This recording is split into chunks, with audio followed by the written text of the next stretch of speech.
오늘은 사무엘 이야기입니다. 사무엘 상하, 그 다음에 열왕기 상하. 앞에서 설명드린 대로 구약 시대에는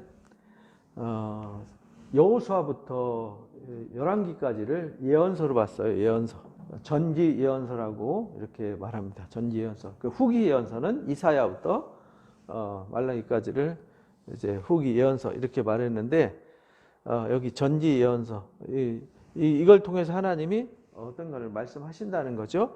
그래서 70인역 성경의 구약 성경이 처음 기록될 당시에 앞에서 배웠던 대로 사사기와 룻기는 탈무드 전통에는, 탈무드에는 사무엘이 썼다고 이렇게 말해요. 그런데 여기 사무엘이 등장하잖아요. 여기 사무엘 상하도 사무엘이 썼어요. 열왕기 상하는 예레미야가 썼다라고 이렇게 이제 탈무드에서 말하고 있어요. 그래서 이 사무엘 상하는 말 그대로 사무엘이라는 사람을 통해서 썼는데, 우리가 앞에 사사기, 룻기 이렇게 배웠잖아요.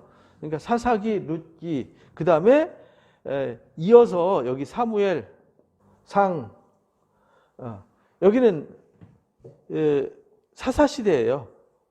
여기 사무엘 상에 등장하는 사무엘과 사무엘 앞에 있는 여기 엘리 제사장이 있었어요. 엘리 제사장. 그 다음에 사무엘. 그래서 마지막 사사가 누구냐면 사무엘이에요. 그러니까 여기 마지막 망한 제사장이 엘리 제사장이고요.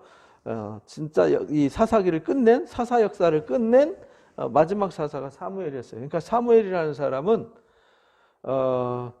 이 선지자이면서 제사장이면서 사사였어요.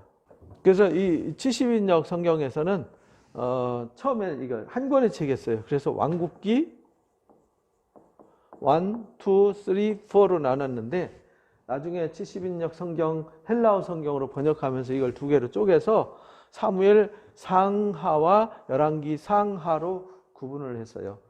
그래서 우리는 열왕기 상하, 사무엘 상하, 열왕기 상하 이렇게 읽지만, 원래는 이렇게 한 권의 책이었다. 그 한 권의 책이었다는 얘기는 스토리가 한 가지 얘기라는 거예요. 그래서 성경에 모세오경이 가장 중요한 뿌리잖아요. 바탕, 기초예요. 그리고 가장 중요한 집 뼈대와 기둥이 뭐냐면 사무엘 상하, 열왕기 상하예요. 이게 여기가 가장 비중을 많이 차지해요. 그러니까 비중을 차지하는 1번이 모세오경이고요. 두 번째 비중을 차지 많이 하는 것이 사사기부터 시작해서 열왕기 상하까지인데, 그 중에 사무엘 상하, 열왕기 상하예요. 왜? 여기에 시편이 여기 들어가 있잖아요. 잠언, 전도서, 아가서, 이게 다 여기 속해 있잖아요.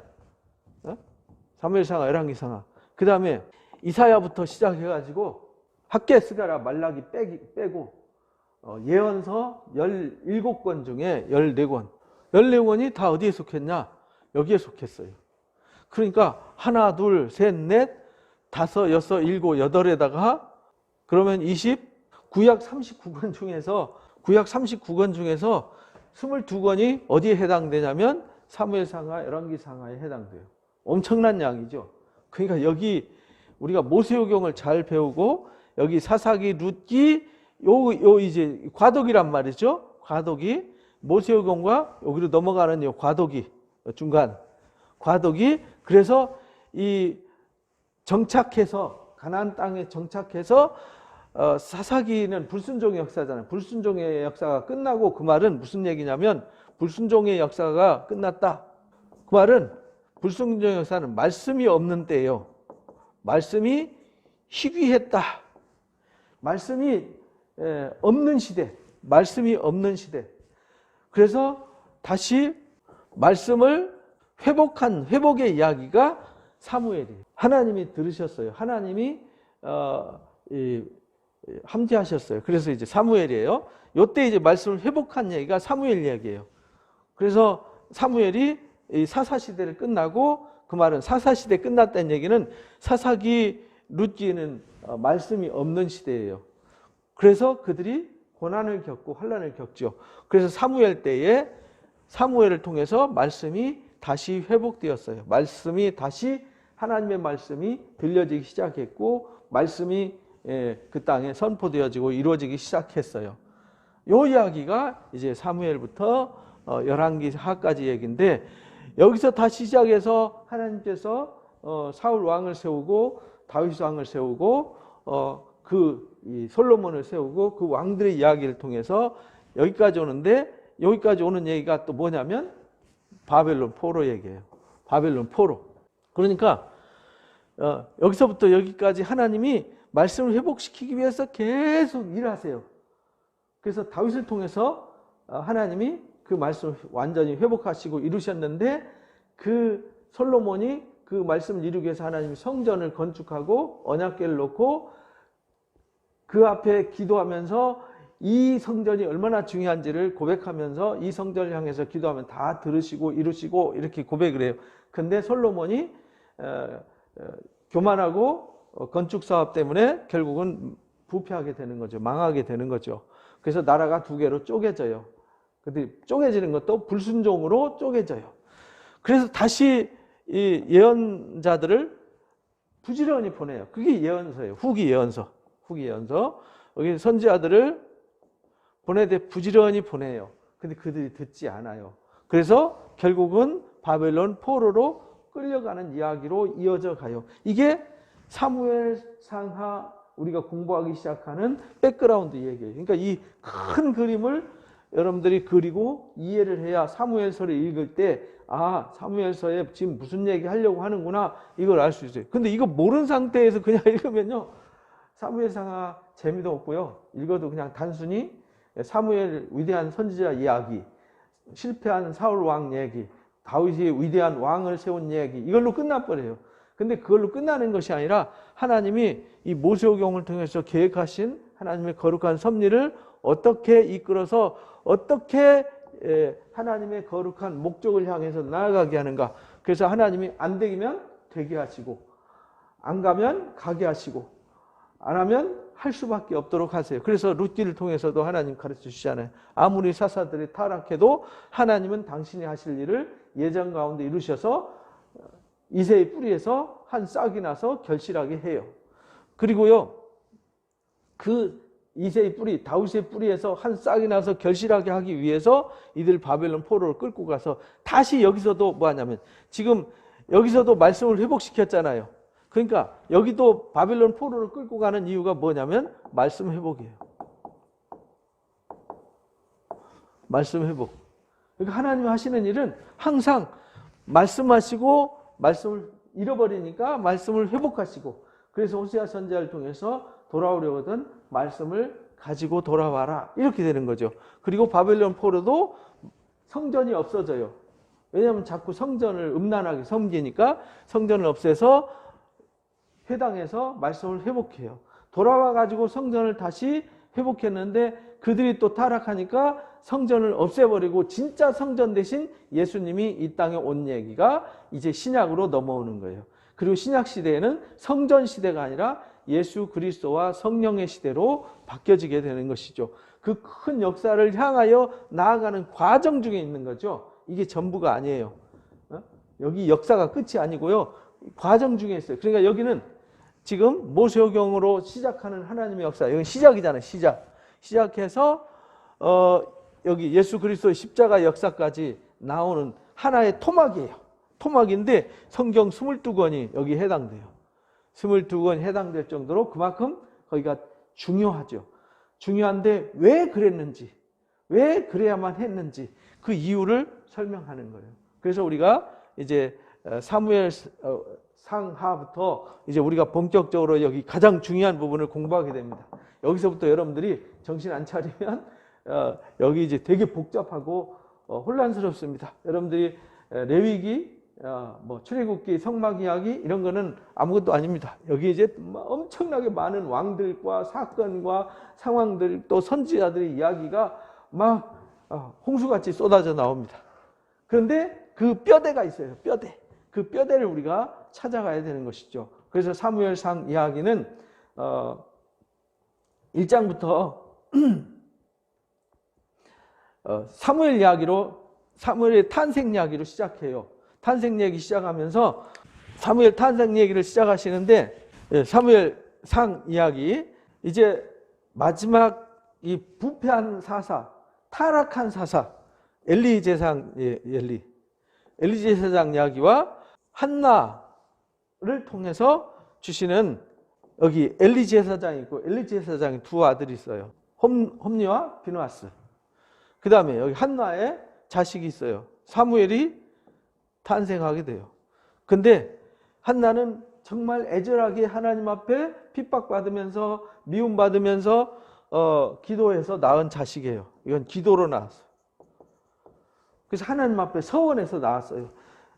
하나님 주시면은 하나님께 드리겠습니다. 이게 1장 얘기예요. 여기는 하나님이 제사장이잖아요. 엘리는 사사면서 제사장이거든요. 대제사장이에요. 그러니까 제사장의 아들이면은 두 아들은 누구죠? 제사장이잖아요. 근데 2장에 보니까 이 두 아들 얘기와 여기 1장에 한나가 사무엘을 탄생시키는 이야기가 나와요. 요걸 두 집안을 비교해서 하나님께서 어떻게 말씀을 회복시키는지를 가르쳐 주시는 거예요. 근데 이 두 아들은 제사장인데 하나님을 몰라요. 그래서 불량해요. 지 욕심대로 해요. 그래서 하나님 제사를 능멸해요. 제사 드린 것을 지 마음대로 가서 갈취를 해가지고 지 먹고 배부를 것만 생각해요. 하나님 제사를 능멸하고 하나님의 성막에서 뭘 하냐면 음행을 하게 돼요. 성막을 돕는 여인들과 음행을 하게 되죠. 그래서 두 아들은 하나님의 제사와 하나님의 성막과 하나님의 것을 능멸하는 두 자식. 그러나 사무엘은 하나님 앞에 기도해서 온전하게 하나님 앞에 드려요. 그래서 저 때면 하나님 앞에 드리겠습니다 해가지고 서원한 그 귀한 아들, 금쪽 같은 아들을 하나님 앞에 드려서 이제 자기가 못 키워요. 이제 엘리 제사장한테 갔다가 맡겼어요. 서원한 대로 드렸어요. 그랬더니 이 아이가 집에서 엄마가 얼마나 애가타게 교육을 잘 시켰는지 정말 하나님을 신실하게 사랑하고 하나님의 말씀을 어려서부터 잘 배워서 순종하는 아이가 되었어요. 그래서 하나님이 사무엘에게 나타나셔서 말씀을 회복시켜 주세요. 이게 3장 얘기예요. 말씀을 회복시켜 주세요. 그래서 하나님이 친히 나타나셔서 사무엘아 사무엘하고 부르시고 사무엘에게 이 엘리 제사장과 이 두 아들이 부패하고 타락한 이 아들을 어떻게 징계할지를 가르쳐 주시는 얘기가 나와요. 그래서 하나님을 존중히 여기는 자는 하나님을 존중히 여기는 자에게는 하나님이 존중히 여기고 하나님을 존중히 여기지 않는 이들은 하나님이 이들을 멸하실 것을 이야기해요. 근데 그 말씀대로 4장에서 블레셋과 전쟁이 생겨요. 블레셋과 전쟁이 생길 때 그 전쟁에서 지니까 전쟁에서 밀리니까 언약궤를 이 홈리와 비나스라고 하는 이 두 자식이 언약궤를 하나님 앞에 예배하고 제사하지도 않고 보따리 싸들고 쫓아와요. 그래서 언약궤를 가지고 블레셋과 전투하러 갔다가 언약궤를 뺏기게 돼요. 그 소식을 들은 언약궤를 뺏긴과 함께 두 아들이 죽습니다. 그리고 그 소식을 들은 엘리 제사장이 놀래갖고 자빠져서 돌아가시게 됩니다. 그래서 하나님이 말씀하신 대로 이들이 징계를 당하게 돼요. 하나님의 말씀을 떠나서 하나님을 몰라요. 말씀으로 가르치지 않았어요. 제사장이 자기 자식들한테 말씀을 가르치지 않았어요. 이들은 하나님의 말씀과 관심도 없어요. 자기 탐욕만을 위해서 살아요. 그래서 이들이 징계를 당해요. 그래서 4장에서 블레셋 사람들한테서 징계당하고 망하는 얘기가 나옵니다. 그 다음에 그래서 그 언약궤가 뺏겼는데 블레셋에 갔죠. 블레셋 땅에 언약궤가 가서 하나님께서 스스로 블레셋을 물리치는 얘기가 나옵니다. 다곤 신전에. 왜냐하면은 이들이 이 블레셋 사람들이 언약궤 올 때 너무 놀랐어요. 왜냐하면 이 언약궤가 결국 애굽 사람들 다 멸망시키고 또 광야에서 그들이 많은 전쟁에서 이기고 돌아왔잖아요. 광야에서 아말렉 사람들 이기고 시온 왕 그다음에 바산 왕 치고 지금 여리고 정복하고 가나안 땅 정복한 얘기 너무 잘 알잖아요. 그래서 블레셋 사람들이 그 소문을 알기 때문에 언약궤 온다. 막 요단강 가르는 얘기까지 다 들어서 놀래가지고 열심히 싸워서 이겨서 언약궤 뺏어가지고 자기들의 신이 이겼다. 그래가 자기들의 신당인 다곤 신전에다가 언약궤를 뒀다가 다곤 신이 박살나는 얘기를 기록해요. 그런데 거기에 하나님께서 친히 나타나셔가지고 거기에 전염병으로 그들을 칩니다.